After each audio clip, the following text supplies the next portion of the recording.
Hey everybody, welcome to some news of the day. A little late in the day, apologize for that, but let's get right into it. So I don't know if you guys noticed, but I found that for the penalties in the two games between Montreal and Pittsburgh, a little lopsided towards Pittsburgh, and that by that I mean Montreal taking a lot of penalties, 7 in the first game, 5 in the second game, and at least one. I mean, I noticed at least one, but I noticed a few of them that weren't very good. And then on the Pittsburgh side, some of the same things Montreal was getting penalties for, Pittsburgh did not get penalties for. So I saw a story on Twitter, and it was about how, basically were the refs favoring the Penguins because, let me get to the story. So there were some bogus calls obviously on the Habs and some missed calls on the Pens, and maybe this explains why. Because apparently the Penguins are 14-1 when referee Francis Charon refs the game, and he was one of the refs. So I don't know if that's coincidence, and this is over the last 3 seasons. And so the record over the last 3 seasons, I think since 2017, with the refs that were reffing last night are Habs 9-14, and the Penguins 20-2. Now, you know, if it was a little closer, say it was like 16 and 6 even, right? 16-6. Maybe you don't say that. 20-2 is a little bit suspicious for me. And 14-1 in this, I don't know. Is that possible that this ref gets the Penguins every time they're hot? I mean, I don't know. It's possible, I guess, but it's kind of suspicious. So I thought I'd bring that up because, I don't know, to me, if there's anything there, kind of disgusting. It's not to make an excuse for the Habs' loss last night. It was a really close game. I don't know if that one particular penalty that I thought was a bogus one is going to make a difference in the game. But I think it's pretty interesting because it's pretty much all this past season I've been complaining about the refereeing. So this is why I want to put the story up, because I've been complaining that it seems like the refs are biased against Montreal in a lot of games. They obviously seem to be leaning towards Toronto, anything Toronto. And then this comes along. Anyway, I put it out there. What do you think? Let me know in the comments what you think about the refs, and what do you think about this situation here? Is that suspicious that this one ref, when he refs Pittsburgh, they go 14-1 in the last 3 years?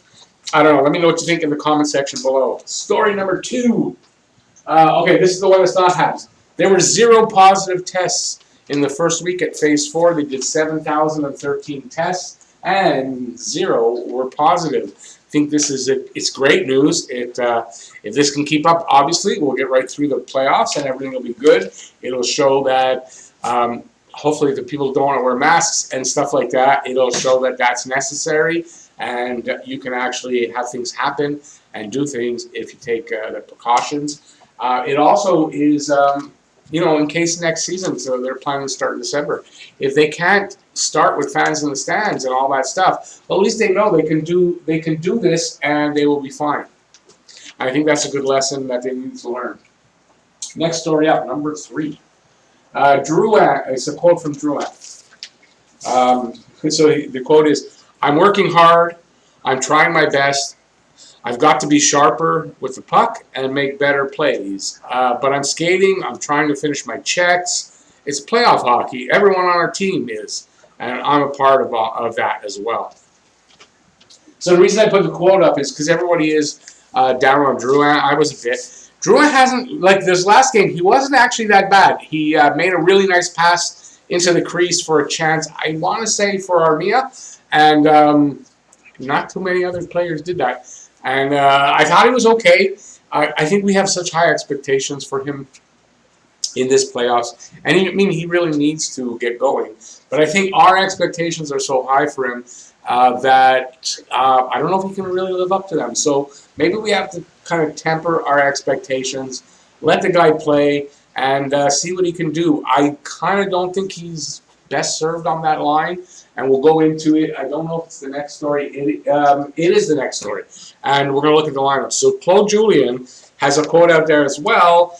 There's no doubt we have to make certain changes. So I kind of think that's a game late, because I think they should have done some changes in the previous game so that maybe they wouldn't have faced a loss like they did, because I think Max Domi is completely wasted on the fourth line. He's one of your biggest offensive threats, and he's on the fourth line with fourth liners. If you're going to put him on the fourth line, don't give him fourth liners, or play the kids with him. Give them some experience, right? I mean, at least do that. I don't see what value having Weise and Wheel on his lines give you. I really don't. I've been saying that pretty much from the beginning. I think right from the beginning, Domi on a fourth line doesn't make sense to me. Now, on Twitter, and I know I quote always from Twitter, but I have people on there that I follow that I like, and I like their opinions and all that. And I have all kinds of people on there. Now, there's a lot of talk about, since that quote, what's the lineup? And there has been a lot of people putting their lineups, so what they would have and all that on Twitter for, since the start of the Phase 4. I see some crazy ones, and if Treej, if you're watching, that's an amazing lineup. So that's somebody I follow there. Treej Wilson, he's a writer for the Hockey Writers. He's a good writer, good guy, really good guy to follow. But I don't know, his lineup is a little crazy. I don't think Claude Julien is going to do anything crazy in his changes, because if he was going to do that, something drastic, Domi wouldn't be on the fourth line with fourth liners. So he's going to be conservative about his changes, I'm quite sure. I don't even think he's going to do what I propose, which I put in an earlier video, but we're going to go over it again here. I think the lines need to be changed. A lot of people really want to break up this first line, and they want all three broken up onto different lines. I don't know. I don't know if I want to go that far. Listen, Drouin had a bad first game, frustration and all that, took penalties, but he made it up in the second game. He was fantastic. No penalties. And he did his job because, look, only Crosby got a point. He's kept Malkin off the board. So has Suzuki. Suzuki and Drouin have kept Malkin off the board so far. Yes, Crosby's got 2 goals. But, I mean, look, 5 goals in the 2 games, and 1's an empty netter. I think they've done their job. So I want to keep the Noakes Tar Galley. From there, I want to make some changes. So I think I want to take Domi and put him on the center, on the second line with Nick Suzuki and Armia. I think you get a lot more offense there. You got a lot of speed there. Domi gives a lot of added speed to that line, and aggressiveness and energy. And I think with Suzuki's passing and Suzuki's smarts, I think that makes a really good line. You got a lot of offense there. So that number 2 line, offensive-wise, is probably number 1 line. I would drop Drouin to the 3rd line, play with KK and Lecky, and that's Leskinen. And here's where I don't think he's going to do it, but I would do this. Evans would have to be brought up into the 4th line because you don't have another center taking Domi off. And I get it. That's why Domi's probably there, because Evans is young and he doesn't want to go with Evans. But damn it, it's time to go with the kids. It is. It's time to go with the kids. Evans, Palin, Byron. Byron's a good 4th liner. Byron gets points on the 4th line. Byron can play anywhere, and I think Byron on that line, playing with the 2 youngsters, gives them some experience and some, that kind of thing on the line. I just think that's the way to go. Give it a try. Shake it up somehow. That's my idea. A 3rd pairing, I don't think Ouellette does it. I really don't. And if any, and they're not watching, but you sportscasters calling him Ouellette, sorry, I know OU is OU in French when you're here, but when it's in a name, it's not OU. It's Ouellette. So think of it as a W. Drives me crazy. They're all Ouellette. Sorry, I'm from Quebec. I know that's not how it's said. But I think Ouellette is not really well suited. The best guy there. Again, bring in one of the kids. Maybe there's a reason Joelsen's not in there. Maybe he's not fully ready physically. We don't know.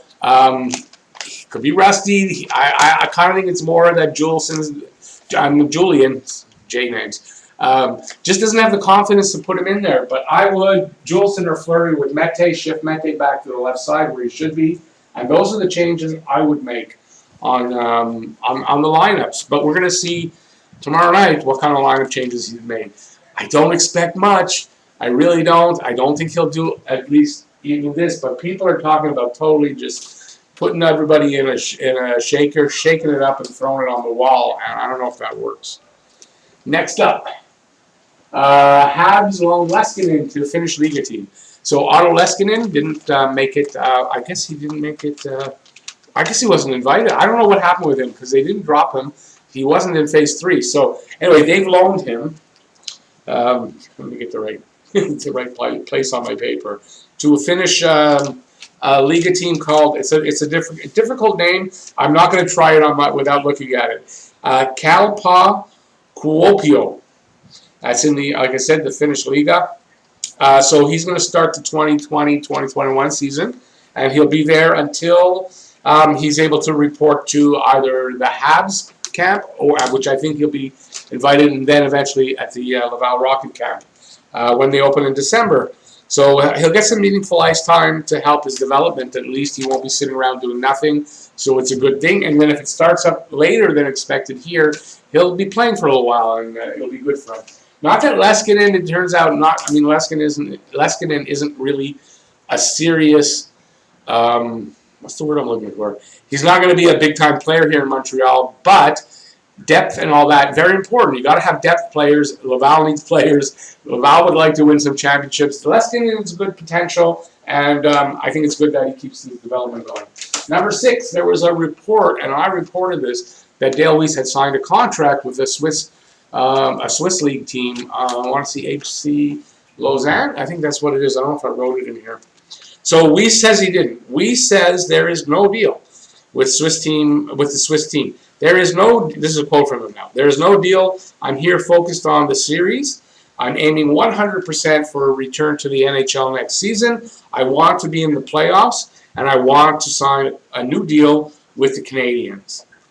If Weise wants to, this is what I wrote, if Weise wants a new contract, I hope he's willing to play mostly with the Rocket. I don't see room for him moving forward here. Europe could be a better option, especially on the financial side of things. Going forward, I don't really see a place here for Dale Weise. He's a fourth liner. There's no way you're playing him higher than the fourth line. We've got guys and kids that are coming up that need the experience, and we don't need to have Weise there. I don't see him being re-signed. Next story is Alex Romanov. Alex Romanov will go back to Russia when and if the Habs are eliminated. So this is really nothing new. He did an interview when he finally was released from his quarantine, and they asked him that, what will you do when the Habs are done here? And he said he'll go back home. He's going to rest a little bit. He's been playing a lot of hockey, and then his plan is not to really look for another place to play. He wants to get from that to come right back to Canada after his little vacation back home and be ready and start training and be ready for the training camp. So he's very eager to get to Montreal, to suit up in games. I mean, it's a dream come true for him. He's been a Habs fan. A lot of Russians are because of Vladislav Tretiak. He was drafted I want to say sometime in the 80s. He was drafted by Montreal. And I think because of that kind of era of kids, because Tretiak was like a god in Russia for hockey, and so I think a lot of kids there were attracted to the Montreal Canadiens. Obviously, Romanov is one of those kids that later years, he was born in like 2000 or 2001, and he's always loved the Habs. So he's going to go back. So nobody should be excited that he went back to Russia. He's going back for a vacation to rest. He's played a lot of hockey, like I said, and he will be back. And I think that is it. So the next game is Wednesday. That is tomorrow because it's Tuesday. At 8 o'clock, I'm going to be doing my live stream at 7:35 on the air, and we'll be doing our Guess the Score contest and all that stuff. So hopefully you'll be there. And I think that's it. I'm not seeing anything else to talk about. So that's it. If you liked the video, give it a thumbs up. And while you're down there doing that, leave me a comment about any of these stories, about my thoughts on any of these stories. If you think they're dumb, if you think they're good, whatever you think about it. And what do you think about these stories? Your opinions in the comment section, especially this. What do you think about my lineup? What would you change? Who would you put in there? What do you think the changes are that Claude Julien is going to make? That's a lot I'm giving you to put comments on. Pick one, enter it, and I'm going to check it out when you do that. And that's it. So thanks, everybody, for watching. Please be safe out there. Wear a mask where needed. And, while you're doing that, I forgot, while you're down there doing the comments and all this stuff, if you haven't already, subscribe and ring the notifications bell. You can see I don't edit, and I make mistakes, and you get it all. And that'll get you your daily fix of Blue, Blanc, Rouge right here at Talkin' Habs. So, once again, Thanks for watching. Please stay safe out there. And that's it. Peace out.